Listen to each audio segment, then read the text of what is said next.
Bonjour aux photographes. Oui, aux photographes, parce que lorsque j'ai créé cette chaîne YouTube il y a déjà un certain nombre d'années, j'avais bien précisé que je la destinais à la pêche et à la photographie, sachant que je ferais beaucoup moins de vidéos de photographie que de pêche. J'en ai quasiment jamais fait. En ce moment, la pêche, c'est pas tellement la gloire.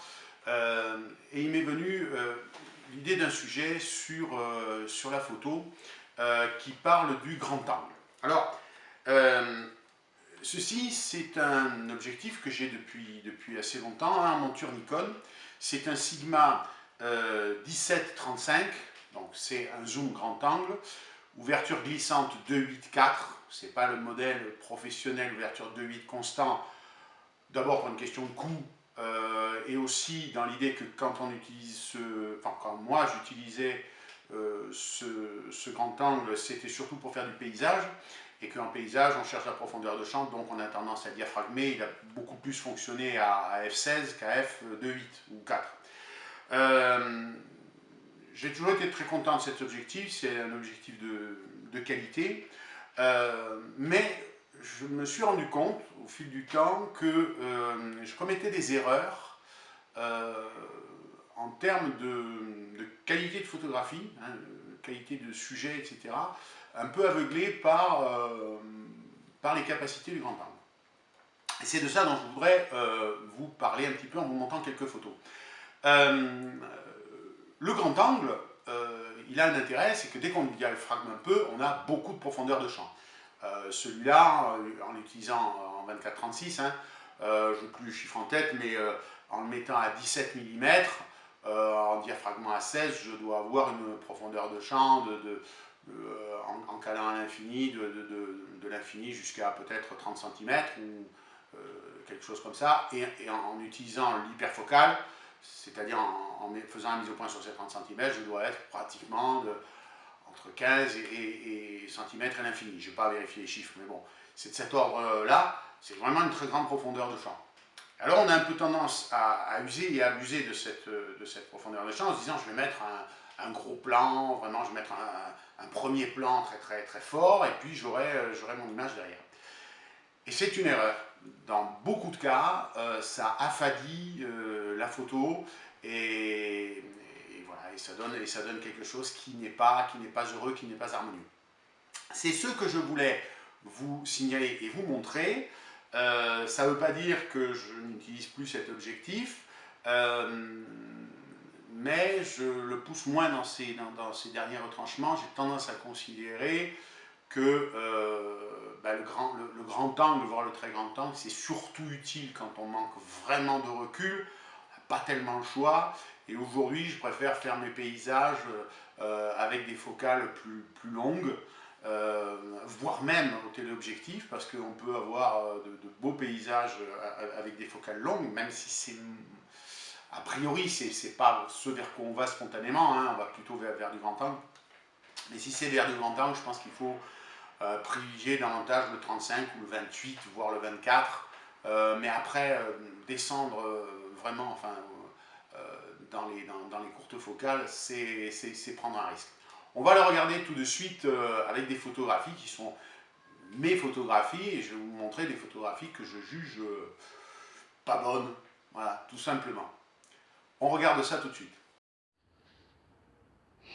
Alors, regardons cette première photo qui n'est pas prise avec un si grand angle que ça, en plus du 28 mm. Que voyons-nous? On voit ces petites fleurs à l'avant, qui sont assez jolies, bien que le feuillage soit un peu bouché. On est en diapositive. Le ciel est joli aussi, sauf qu'il n'y a aucun sujet dans la photo. Les fleurs ne peuvent pas être considérées comme un sujet. Les buissons au second plan sont sans intérêt. On voit ensuite quelques vagues, un rocher, et puis tout au fond une ligne d'horizon avec une ville. Bon, il faut savoir que c'est Calvi, quoi, hein, sinon on ne voit rien du tout. Et en fait, cette photo ne montre rien, et en plus, il n'y a pas d'atmosphère. Il y a un joli ciel bleu, quelques fleurs, mais pas d'atmosphère. C'est pas une photo intéressante, c'est une photo où je n'ai pas inséré de sujet, tout simplement. Sur cette deuxième photo, située à quelques kilomètres, c'est le village d'Agaio, là, toujours en Corse. Le premier plan n'apporte rien, à quelques rochers. On n'est pas au très grand angle, mais quand même. Le sujet principal, c'est le village, mais il est tout petit, il occupe un huitième ou un dixième de la superficie de la photo. La baie à l'arrière, qui est superbe, est trop petite elle aussi pour être vraiment magnifiée par la photo. Donc ici, nous aurions plusieurs sujets. Nous aurions le village, mais il n'y a pas eu de choix. Il n'y a pas eu de choix, il y a un paysage, on voit bien que c'est un bel endroit, mais la photo en tant que telle, elle est loupée, quoi. Un contre-exemple, avec un village beaucoup plus présent. Là, c'est une photo qui est réalisée au moyen format. On voit que le Motessi est moins allongé. Le village est le sujet de façon très, très certaine. Il occupe une bonne proportion de l'image. Le buisson du premier plan est là, n'apporte pas grand-chose, si ce n'est de donner un petit peu de profondeur, de notion de distance, mais il n'est pas démesurément grossi par un objectif grand angle. On est sur une focale normale, sans doute un 80 mm en 6,45. Et l'arrière-plan maritime, tout au fond, signe bien une image comme étant une vue de la Corse, mais sans interférer, sans venir gâcher ce premier plan qui est de montrer un village. Donc cette photo-là, elle est quand même plus réussie. On se déplace encore de quelques kilomètres, c'est la plage d'Ostricogne. Ce qui est beau sur cette image, ce sont les vagues. Le sujet, il était là, mais il n'est pas au premier plan. Les lentisques au premier plan, je crois que ce sont des lentisques ou de l'arbousier, je ne vois pas trop bien. Enfin, les buissons au premier plan ne sont pas très intéressants, même s'ils ferment l'image, hein, mais sans apporter rien de plus. On a un gros tiers de l'image qui est occupé par le ciel. Là aussi, il n'y a pas eu de choix de sujet. Le choix du sujet, ça aurait pu être ces vagues qui viennent sur le rivage, et peut-être qu'au téléobjectif, en focalisant vraiment sur ces vagues et sur la plage, on aurait pu faire une bonne photo. Mais c'est loupé. Celle-là, elle est loupée aussi. Voici une photographie prise à l'île Rousse, donc toujours dans le même secteur géographique. C'est une fausse bonne idée. Elle peut flatter comme ça au premier abord, mais c'est une fausse bonne idée. On voit ce parasol en paille qui est assez joli, hein. Il est bien éclairé par une lumière un peu rasante, mais à lui-même, il constitue difficilement un sujet. Pas considérer qu'il est un sujet à lui tout seul.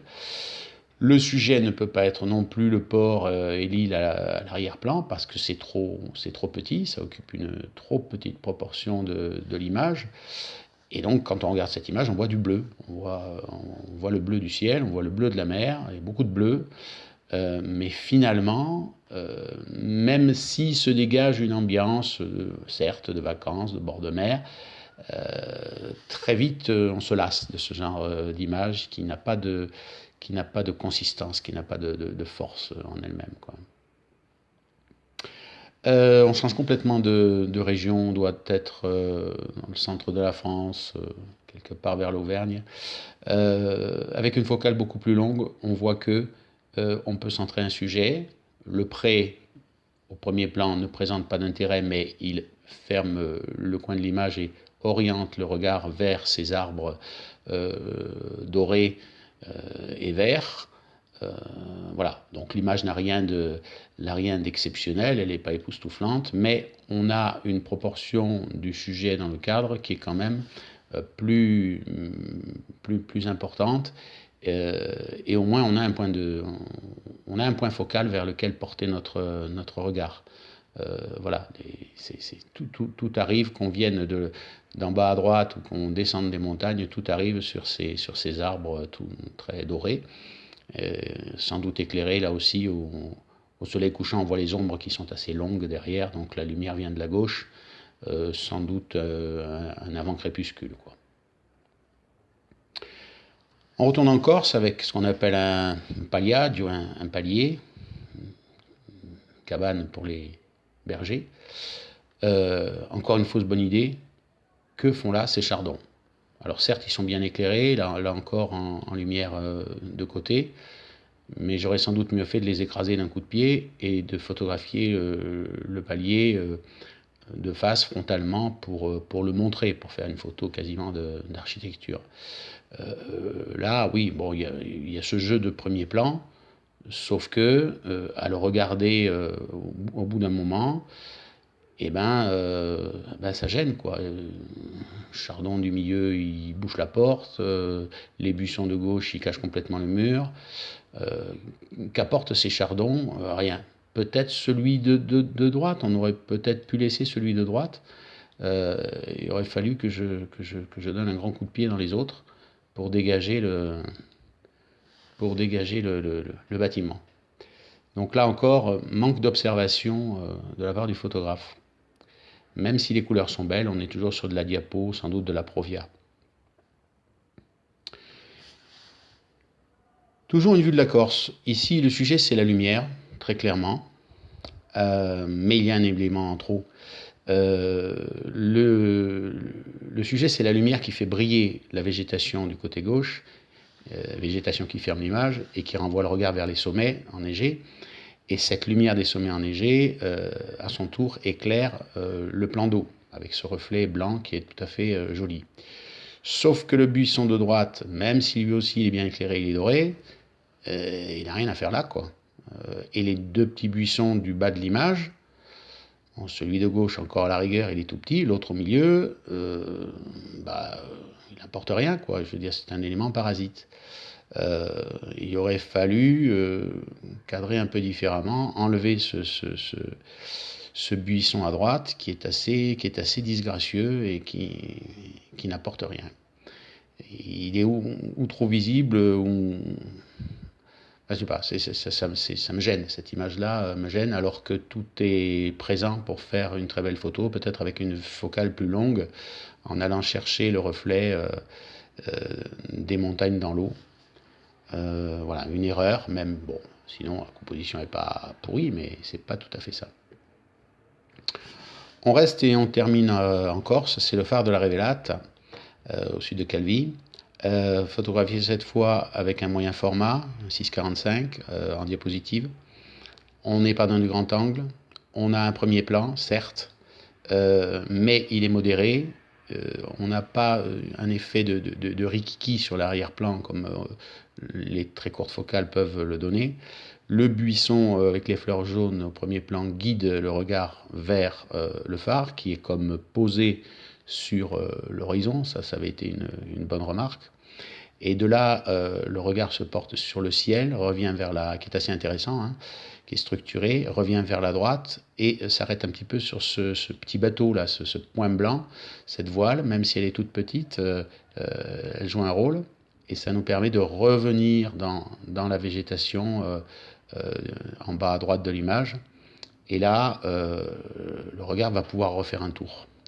Donc là, on a un regard qui tourne dans le sens d'aiguille d'une montre, hein, à mon sens, en partant du milieu en bas, on va vers les buissons jaunes, le haut du phare, et on retourne de l'autre côté vers le haut de la photo, on revient par le petit bateau, et voilà. Là, on a une image beaucoup plus équilibrée. Voilà, on n'est pas gâché, hein, si je m'étais beaucoup approché du buisson pour en faire quelque chose de très présent avec un grand angle beaucoup plus imposant, et ça aurait sans doute été moins harmonieux. Donc voilà, une focale plus standard, je pense que là on est dans du 80 mm.